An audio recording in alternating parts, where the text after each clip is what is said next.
What exactly are these guys protesting false news, protesting the stupid stuff that Trump said that couldn't back up the United States, and unfortunately, people do not know that. Israelis know, and Israelis don't know. Day of rage and a new uprising or intifada against Israel. Instead, today was more a day of high tensions, and it seems for some Palestinians, the last few days have marked a turning point. So what exactly are these guys protesting? They're protesting false news. They're protesting the stupid stuff that Trump said that couldn't back up with United States law. And unfortunately, these people do not know that. The Israelis know, and the Israelis don't even care. It's the Israelis who are behind this. They want the Arab world to get all upset like this. This is the entire purpose behind this. This is a setup of the Muslims. Thousands of Palestinians in Gaza Strip and the West Bank took to the streets burning tires, US and Israeli flags, and chanting anti-US slogans. And that news is going to be hitting. That news is going to be hitting all channels of news all around the world. That the Muslims are protesting the United States and anti-American slogans. That's exactly what Israel wants. Because if Israel can reverse all the peace discussions, and these guys come across looking like a bunch of crazy people, not willing for peace, then the whole world is going to embrace us bombing Iran and bombing Syria. And they don't realize that they are being set up. The Palestinian people who ignited the first popular uprising across the occupied Palestinian territories 30 years ago, and another one afterwards, is capable of igniting a third intifada in order to return the conflict to square one again. That's exactly what the Israelis want. They want to return the conflict to square one so that way they can have a war against these Muslims. They want that because then they know that they can wipe them out. But right now, as of 4 days ago, you guys, the world would not have tolerated the U.S. going in and bombing Syria or bombing Iran. The world wouldn't have tolerated it. But now, since these guys are saying, well, we don't want anything to do with the world, the world peace orders, and we don't believe in the world government councils, and we're not going to participate and trust the United States and Israel anymore. Now that they're making all these hot-headed responses in response to fake news, exactly what Israel wants, to make them look like a bunch of idiots so that they can set them up to be destroyed. And that's what's going to happen. Which is resisting the occupation on the ground by all means. Those are the kinds of words that are provocative, that are going to get the U.S. public upset. They're going to give perfect grounds and platform for false flags that are going to be done in the names of Muslims, who probably will have absolutely nothing to do with the false flags. You watch. This is opening a can of worms. So we can blame everything on the Muslims until we actually have to bomb them. This is a setup.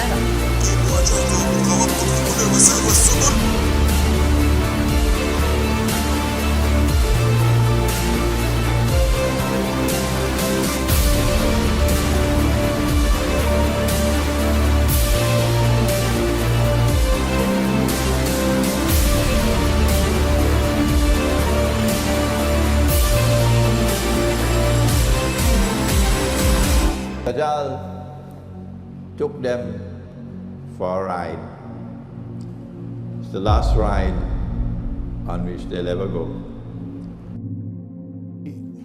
He must be grateful after all. The American president, the world superpower, just reiterated Netanyahu's own words. Trump was a parrot, repeating after Netanyahu in terms of everything we know today about Israel's position on the question of Palestine.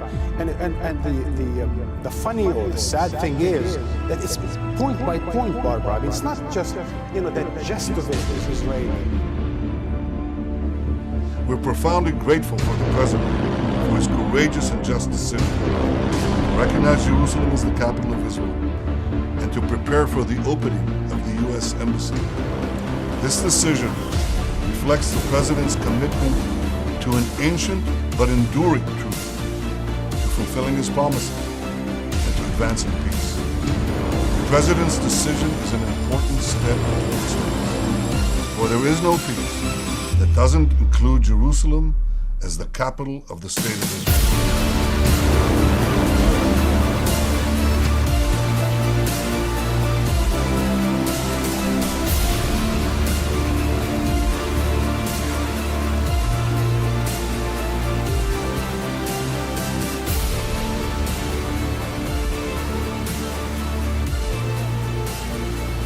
how come nobody's pointing out that Trump just punked out the entire world with this Jerusalem thing?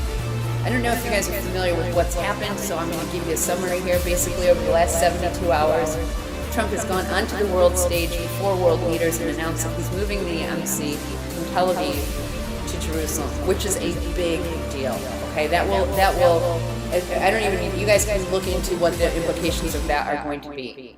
However, what Trump actually did was something quite different, and the difference between his words and his actions reveals a strategy here that really needs some consideration, because basically Trump just punked the entire world. He punked out the Muslims and he punked out the Zionists, and that is a crazy strategy. I don't know why he would do this, but that's what he did. Now let me explain to you how this worked. In 1995, the United States signed a law into effect called the Jerusalem Embassy Act of 1995. It lays out 17 reasons why the United States believes that Jerusalem is the capital of Israel. It gives the president 6 months to start moving the embassy from Tel Aviv to Jerusalem, which means, since this law went into effect in 1996, that we should have our embassy no longer located in Tel Aviv, but it should be in Jerusalem already, right? Because here's the consequence. If it doesn't happen, it says that the funds authorized to be appropriated for the acquisition and maintenance of buildings abroad for the Department of State will be cut in half. Basically, what happens with this bill is that if the president does not move the embassy from Tel Aviv to Jerusalem, then the State Department doesn't get any of these funds appropriated, or which doesn't get 50% of the funds appropriated to manage any embassy anywhere in the world. And yet, for some reason, here we are in 2017, and that embassy is still located in Tel Aviv. Why?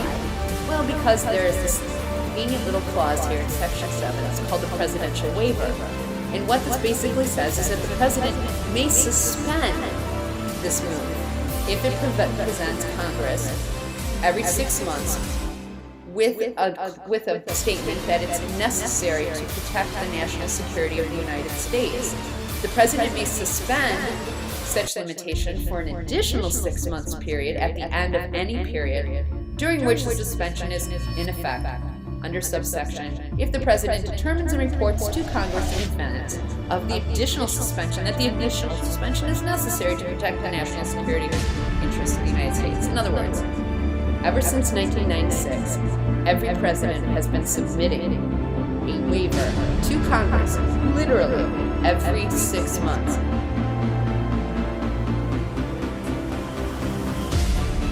Presidents have talked about it for a long time, but this president, it seems, is going to do it. And that is to declare Jerusalem the capital of Israel, and then make a plan to move the U.S. Embassy. If indeed the temple was located in the city of David, what implication does it have for today? Obviously, a lot of Christians are saying, well, if the temple's ever going to be rebuilt, it's got to be rebuilt right where the Dome of the Rock is. Wow. That's not going to set up World War III, is it? But if the real temple was in the city of David, therefore I have determined that it is time to officially recognize Jerusalem as the capital of Israel. While previous presidents have made this a major campaign promise, they failed to deliver. Today, I am delivering. Here we are in 2017, and that embassy is still located in Tel Aviv. Why? Well, because there is this convenient little clause here in Section 7. It's called the presidential waiver.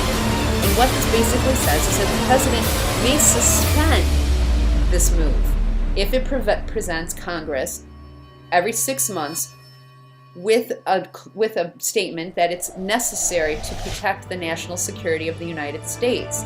The president may suspend such limitation for an additional 6 months period at the end of any period during which the suspension is in effect, under subsection, if the president determines and reports to Congress in advance of the additional suspension that the initial suspension is necessary to protect the national security interests of the United States. In other words, ever since 1996, every president has been submitting a waiver to Congress, literally every 6 months.